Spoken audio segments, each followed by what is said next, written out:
Even when you feel low, you can still go. Even when you feel slow, you can still go. Even when there's no hope, you can still go.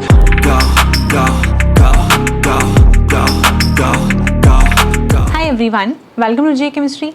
So guys crash course series में last chapter हमने cover किए हैं inorganic spectroscopy and nuclear chemistry. तो वैसे तो मैं आपको हमेशा बोलती हूँ कि क्वेश्चन वाली वीडियो देखने से पहले आप जाना www.jchemistry.online पे, वहाँ जाके टेस्ट देकर आना, उसके बाद वीडियो सोल्यूशन देखना स्टार्ट करना।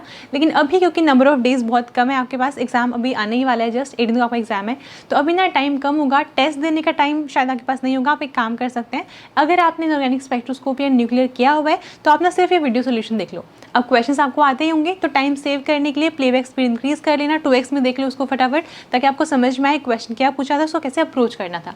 ठीक है, तो अगर आप ऐसे करके भी देखते हैं वीडियो, आपके I am very sure help हो जाएगी। तो लास्ट के टाइम पे आपको रिविजन पे ज़्यादा फोकस करना है, जो चैप्टर हमने पहले पढ़े हुए हैं उनको अच्छे से रिवाइज करके जाना है।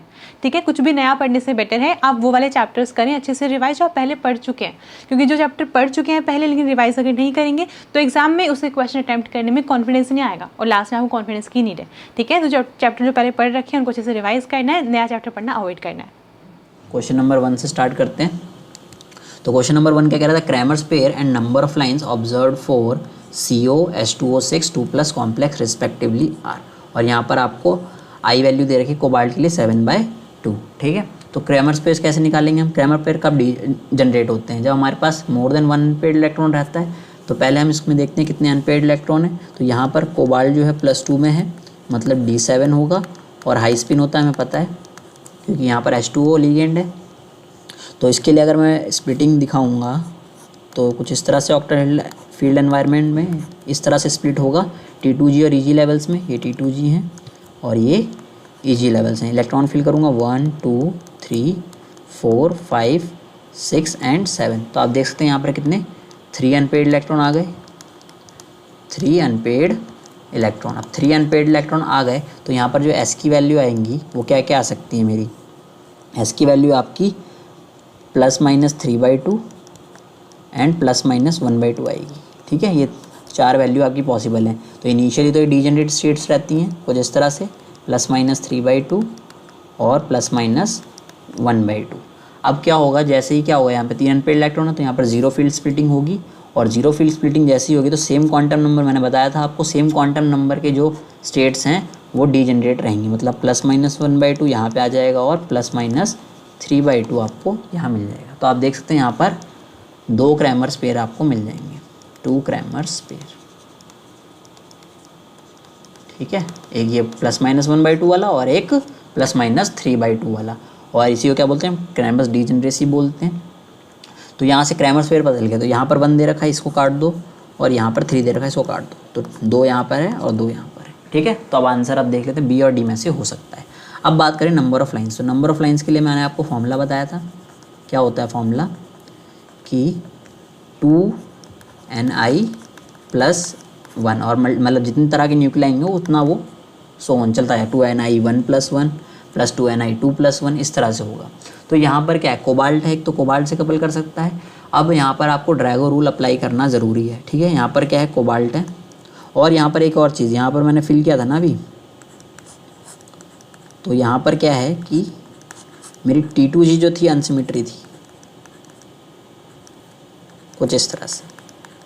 ठीक है, तो T2G अनसिमेट्रिकली फिल्ड है, तो यहाँ पर वीक JDD के चांसेस हैं, लेकिन क्वेश्चन में उसने आपको कुछ मेंशन नहीं किया हुआ है, और साथ ही यहाँ पर क्या है, कोई कंडीशन, क्योंकि वीक JDD होगी, वीक JDD होती है मतलब डायनेमिक JDD है, तो कंडीशन पे डिपेंड है। तो कोई कंडीशन यहाँ मेंशन नहीं है, तो क्या करेंगे हम ऑप्शंस के थ्रू चेक करेंगे कि ऑप्शंस अगर वहाँ पे मिलता है ऐसा, तो वहाँ पर अब साथ में आप ऐसा नहीं होगा कि आपको क्या करेगा, बिना JDD वाला भी ऑप्शन देगा और JDD के साथ भी ऑप्शन देगा, ऐसा बहुत कम मिलेगा आपको, ऐसा नहीं मिलेगा। ठीक है, वो एक ही चीज़ यहाँ पे कंसीडर करके चलेगा। तो पहले हम देखते हैं कि JDD जब कंसीडर नहीं की गई है तब क्या आता है, और फिर JDD के साथ भी देखेंगे।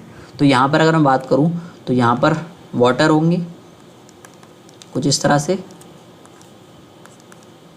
इस तरह से। अब आपको पता है वाटर जो ऑक्सीजन होता है वो क्या होता है, I=0 होती है उसकी। तो अब ये H जो होंगे वो पार्टिसिपेट करेंगे स्प्लिटिंग में, तो इन H की भी स्प्लिटिंग हमें देखनी पड़ेगी। ठीक है, ये ध्यान रखना है यहाँ पे, यहीं पे ध्यान रखने वाली बात थी। तो नंबर ऑफ़ लाइंस निकालते हैं हम। तो नंबर ऑफ़ लाइंस में क्या होगा, किस किस की वजह से स्प्लिटिंग होगी, तो पहली तो होगी 2 इंटू एन मतलब कोबाल्ट की वजह से होगी, 1 इंटू स्पिन कितनी है 7/2 प्लस 1, ये तो कोबाल्ट की वजह से हो गई, प्लस यहाँ पर प्रोटॉन कितने हैं, यहाँ पर प्रोटॉन कितने होंगे 6 वाटर मॉलिक्यूल हैं, तो हर वाटर मॉलिक्यूल के बाद 2 प्रोटॉन है तो 12 प्रोटॉन हो जाएंगे। मैंने n+1 बताया था ना कि स्पिन कितनी होती है प्रोटॉन की, हाफ होती है, हाफ के लिए मैं n+1 फॉर्मूला यूज़ कर सकता हूँ। ठीक है, तो डायरेक्ट अगर इसको करेंगे तो ये तो 8 आ जाएगा इंटू यहाँ पर आ जाएगा 13। ठीक है, अब यहाँ पर अनपेड, ये तो एक अनपेड इलेक्ट्रॉन के लिए है ना, तो हमारे पास 3 अनपेड इलेक्ट्रॉन थे, 3 से इसको मल्टीप्लाई, तो ये जब निकालोगे आप तो ये 3 1 2 आ जाएगा। तो आंसर तो यहाँ से मैच कर रहा है, हमारा आंसर ये आ जाएगा, ये नहीं हो सकता। अब लेकिन अगर हम JTD कंसीडर करते हैं, JTD अगर कंसीडर करते हैं, इससे स्प्लिटिंग जो होती वो तो यही आती 8 इंटू, अब जो प्रोटॉन होंगे वो 2 तरह के हो जाएंगे, एक तो मेरे 8 प्रोटॉन हो जाएंगे, अगर कुछ भी मान लेते हैं वो कंप्रेशन का या इलोंगेशन का केस होगा तो भी क्या होंगे, 8 प्रोटॉन तो मेरे एक तरह के होंगे 8+1, और 4 प्रोटॉन मेरे एक तरह के होंगे 4+1, तो इसको आप करेंगे तो कितना आएगा, ये 9 इंटू 5 और 3 अनपेड इलेक्ट्रॉन थे मेरे पास। ठीक है, कितने अनपेड इलेक्ट्रॉन थे, यहाँ पर 3 अनपेड इलेक्ट्रॉन थे मेरे पास। तो जब मैं इसको मल्टीप्लाई करूँगा तो आप देखेंगे आपका आंसर जो आएगा वो क्या आएगा, यहाँ से 1080 लाइन्स आएंगी। तो यहाँ पर 1080 तो कहीं पे दे ही नहीं रखा, तो ये मतलब उसने यहाँ पर JTD कंसीडर नहीं। तो अभी कभी भी ऐसा हो कि आप कंफ्यूज हो जाएं तो आपको ऑप्शन के थ्रू ही जाना है, तो ऑप्शन के थ्रू आपका ऑप्शन नंबर बी यहाँ से करेक्ट होगा, ये ध्यान रखना है आपको। नेक्स्ट देखते हैं, नेक्स्ट में बोल रहा है how many G values and number of lines in EPR spectrum for an aqueous solution of VOH2O5 2 positive at room temperature और ऑब्जर्व रिस्पेक्टिवली। तो रूम टेम्परेचर पे इसका कैसा आएगा, तो यहाँ पर अगर मैं बात करूँ इसकी, तो G वैल्यूज़ के लिए हमें पता है इलेक्ट्रॉन डेंसिटी देखनी पड़ती है हर डायरेक्शन में। तो अगर इसकी बात करें तो ये होता है यहाँ पर V डबल बॉन्ड O, और यहाँ पर कुछ इस तरह से 5 वाटर मॉलिक्यूल लगे होंगे। तो परफेक्ट ऑक्टाहेड्रल ज्योमेट्री तो है नहीं ये, तो क्या बोलेंगे, लिगेंड जो है इसकी एक्सियल सिमेट्री की है, एक्सियल सिमेट्री की लिगेंड है। लेकिन क्या होता है रूम टेम्परेचर पे, और क्या है ये सोल्यूशन फेज़ भी है। ठीक है, रूम टेम्परेचर और सोल्यूशन फेज़ पे क्या होगा, यहाँ पर आइसोट्रोपी जनरेट होगी। ठीक है, एनाइसोट्रोपी नहीं रहेगी, मैंने बताया था ना आइसोट्रोपी में क्या होता है सारी वैल्यूज़, तो यहाँ पर मुझे जो एवरेज स्ट्रक्चर मिलती है उसमें इलेक्ट्रॉन डेंसिटी हर डायरेक्शन में सेम रहती है। आइसोट्रोपी में क्या होगा आपका Gx equal to Gy equal to Gz, मतलब हर डायरेक्शन में G की वैल्यू सेम है। ठीक है, इसलिए रूम टेम्परेचर दिया हुआ और सोल्यूशन फेज दिया हुआ है इसका, तो उस केस में आइसोट्रोपी होगी और यहाँ पर आपको एक G वैल्यू ही मिलेगी, 1 G वैल्यू। ठीक है, अगर ये लो टेम्परेचर होता तो आपको 2 G वैल्यूज़ मिलती, और मैंने बताया था 1 G वैल्यू है तो एक सेट ऑफ लाइन मिलेगा। अब यहाँ पर आप फिर से फर्दर यहाँ पर आप देखेंगे तो यहाँ पे फिर से वाटर है, तो यहाँ पे फिर से ड्रैगो रूल लग सकता है, लेकिन आप अगर ऑप्शन देखेंगे तो कहीं पे भी इन हाइड्रोजन के थ्रू स्प्लिटिंग कंसीडर नहीं की है, तो यहाँ पर ऑप्शंस को देखना बहुत ही इंपॉर्टेंट है। तो अब अगर मैं बात करूँ यहाँ पर स्प्लिटिंग कैसे होगी, नंबर ऑफ़ लाइन्स निकालनी है मुझे, तो लाइन्स जो निकलेंगी वही फॉर्मूला लगाएंगे हम, 2 इंटू एन की वैल्यू मतलब वेनेडियम की वजह से ही सारी स्प्लिटिंग होगी। तो यहाँ पर 1 इंटू 7/2 प्लस 1, बाकी यहाँ पर हाइड्रोजन पार्टिसिपेट नहीं कर रहा है। ठीक है, यहाँ पर आप देख सकते हैं कहीं पे भी ऐसा नहीं दिया हुआ कि हाइड्रोजन पार्टिसिपेट करेगा तो बहुत ज़्यादा लाइन्स आ जाएंगी। तो यहाँ पर हम बोलेंगे 8 लाइन्स आएंगी, सिर्फ 8 लाइन का एक पैटर्न हमें मिलेगा। और अगर लो टेम्परेचर चले जाएँ तो यहाँ पर 2 सेट ऑफ 8 लाइन्स मिल सकती हैं हमें। ठीक है, तो ये आंसर तब आता जब लो टेम्परेचर होता, ये इनकरेक्ट हो जाएगा। अभी के लिए आंसर क्या है इसका, सी हो जाएगा। ठीक है, तो टेम्परेचर और फेज़ का भी आपको ध्यान रखना है। सॉल्यूशन गैस फेज़ में आपको आइसोट्रोपी और हाई टेम्परेचर पर आइसोट्रोपी आपको देखने को मिलती है। ठीक है, लो टेम्परेचर हो, सॉलिड स्टेट हो, तब आपको वहाँ पर एनाइसोट्रोपी देखने को मिलेगी, अगर मेरा क्या हो, सिमेट्री एक्सियल हो। ठीक है, ये ध्यान रखना है। तो नेक्स्ट चलते हैं। नेक्स्ट क्वेश्चन बोल रहा था change in the number of lines for CF2H radical when 1H is replaced by 2H and 12C is replaced by 13C in the EPR spectrum is. तो यहाँ पर चेंज पूछ रहा है नंबर ऑफ लाइन्स में, तो पहले इसके लिए हमें भी पता होनी चाहिए और फिर हम रिप्लेस करके देखते हैं कितनी लाइन्स आएंगी। तो ये क्या है, CF2H रेडिकल है। ठीक है, तो इसमें क्या है, एक अनपेड इलेक्ट्रॉन रेडिकल है, तो किससे किससे कपल कर सकता है, हाइड्रोजन से, फ्लोरीन से। ठीक है, अब यहाँ पर कार्बन को उसने मेंशन नहीं किया है, हमें पता 13C बहुत ही कम अमाउंट में होता है, तो यहाँ पर 13C में हम मान लेते हैं है ही नहीं, सारा 12C है। 12C क्या होता है, आई उसके लिए 0 होती है, तो ये हम कंसिडर ही नहीं करेंगे, तो मतलब वो सिर्फ फ्लोरीन और हाइड्रोजन से कपल करेगा। तो लिखते हैं 2 इंटू अब मैंने बताया था यहाँ फॉर्मूला हम वही यूज़ करेंगे n+1 वाला।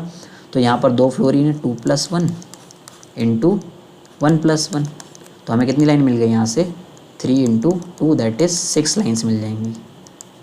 अब यहाँ पर उसने यहाँ पर कोई आपको स्पिन की वैल्यू दी नहीं थी। आपको थोड़ा आइडिया होना चाहिए, हम जनरली क्या पढ़ते हैं कार्बन, फ्लोरीन, हाइड्रोजन यही पढ़ते हैं और इनकी स्पिन हाफ होती है, तो चांसेस ये हैं कि एग्ज़ाम में आपको इनकी स्पिन ना दी जाए, ठीक है, क्योंकि ये तो पता ही होता है।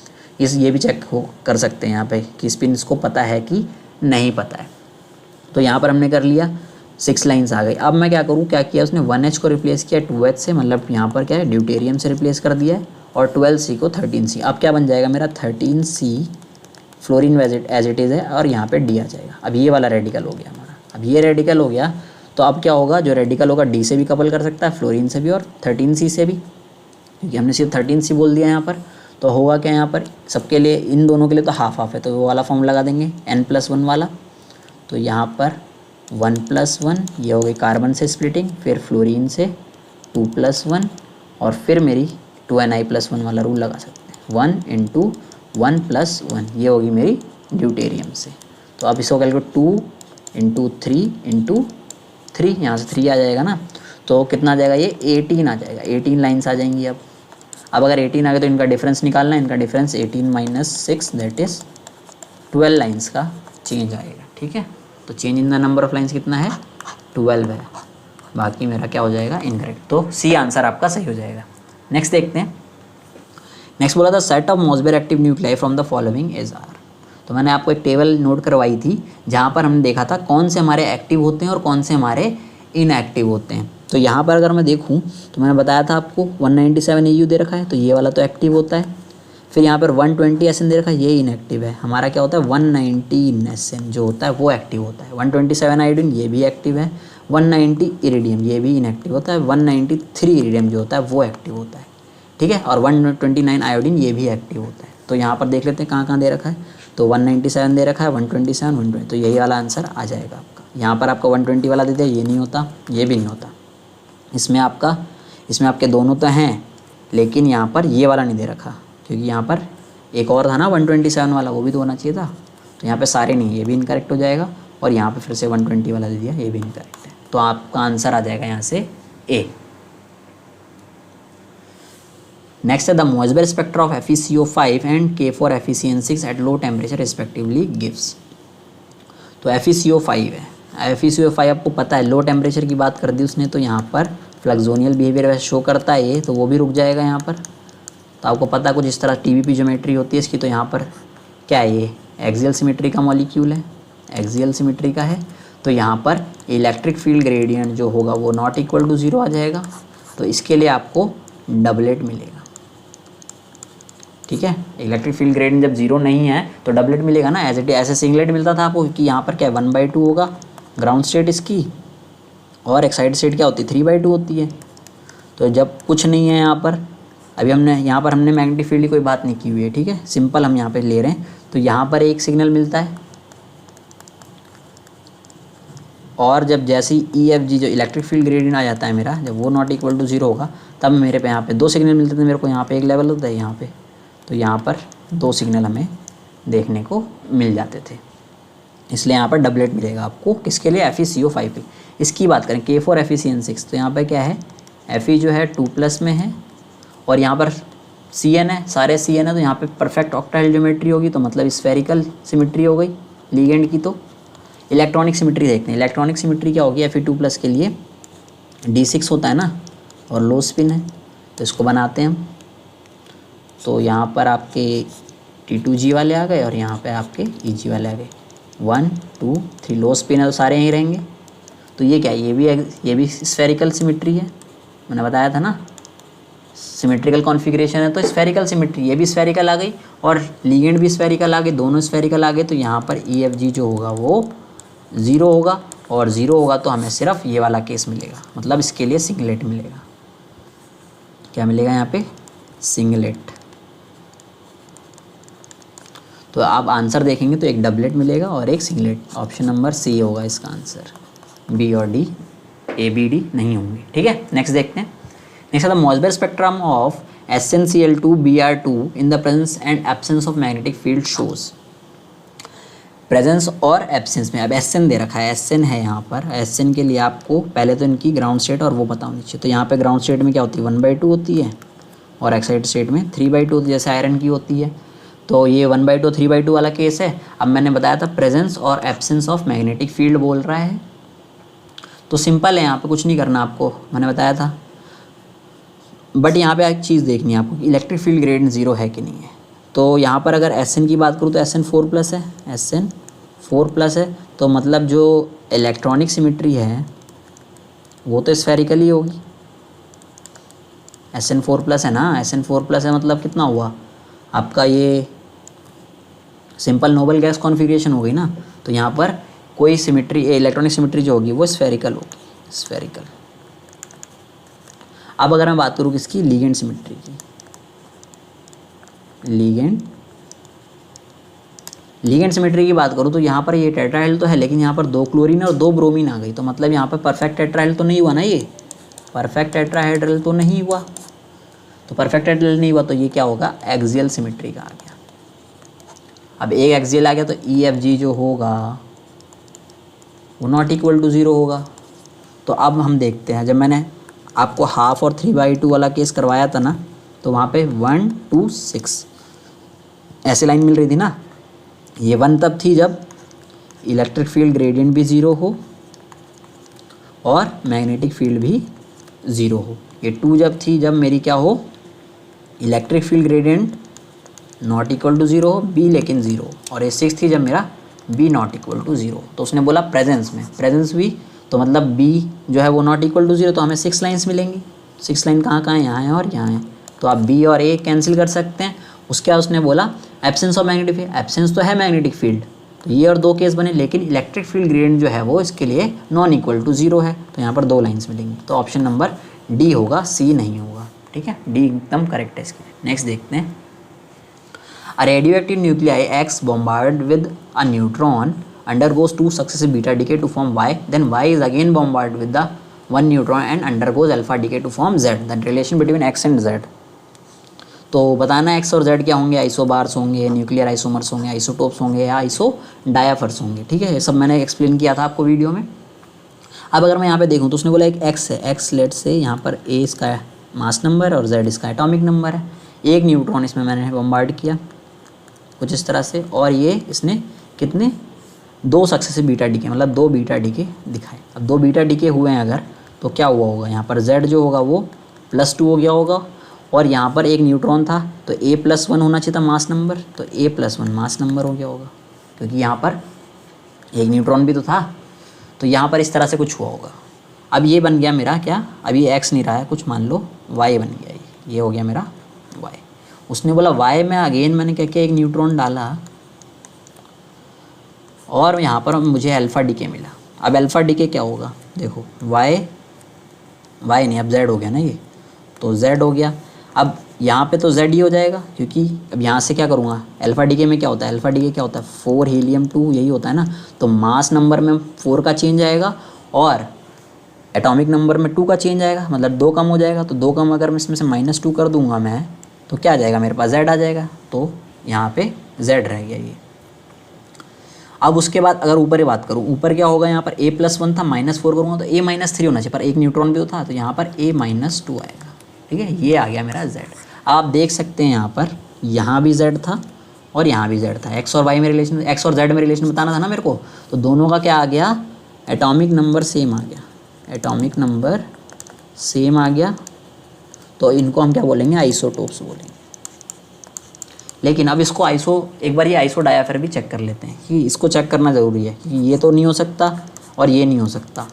इसको देख लेते हैं, इसमें क्या होगा कि जैसे अब हमें इसमें क्या होता है, न्यूट्रॉन आइसो डायाफर्स क्या होते हैं, जिसमें N-P जो होता है वो सेम होता है, न्यूट्रॉन माइनस प्रोटॉन। तो यहाँ देखते हैं, तो यहाँ पे न्यूट्रॉन कितने आएंगे, न्यूट्रॉन जो आएंगे A-Z आएंगे, और प्रोटॉन कितने हैं, Z हैं।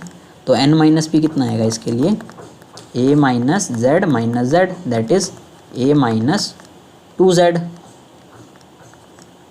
ये आ गया। अब इसके लिए देखते हैं, इसके लिए क्या होगा, N जो आएगा वो आएगा A-2 Z और P जो है इसका Z ही है, तो यहाँ पे N माइनस पी कितना आ जाएगा, A minus 2 N minus 2 Z आ जाएगा। तो यहाँ पर ये अलग आ गया ना, तो ये डिफरेंट है, तो आइसोडायफर्स भी ये नहीं हो सकते, तो ये सिर्फ आइसोटोप्स हैं। सी बिल्कुल सही है। नेक्स्ट देखते हैं, consider the fission of uranium 23692 represented by the overall reaction. एक रिएक्शन दी हुई है आपको फिजन की। फिजन क्या होता है, बेसिकली कोई बड़ा न्यूक्लियाई जब छोटे छोटे न्यूक्लियाई में टूटता है तो उनको हम फिजन बोलते हैं, ठीक है। फ्यूजन में क्या होता है, छोटे न्यूक्लियाई बड़े न्यूक्लियाई में कन्वर्ट हो जाते हैं। The total energy release in the fission reaction is around, energy release पूछ रहा है। एनर्जी रिलीज मैंने बताया था क्यू वैल्यू होती है हमारी, क्यू वैल्यू, यही हमारी एनर्जी रिलीज होती है, ठीक है। कैसे निकलती थी, मास ऑफ रिएक्टेंट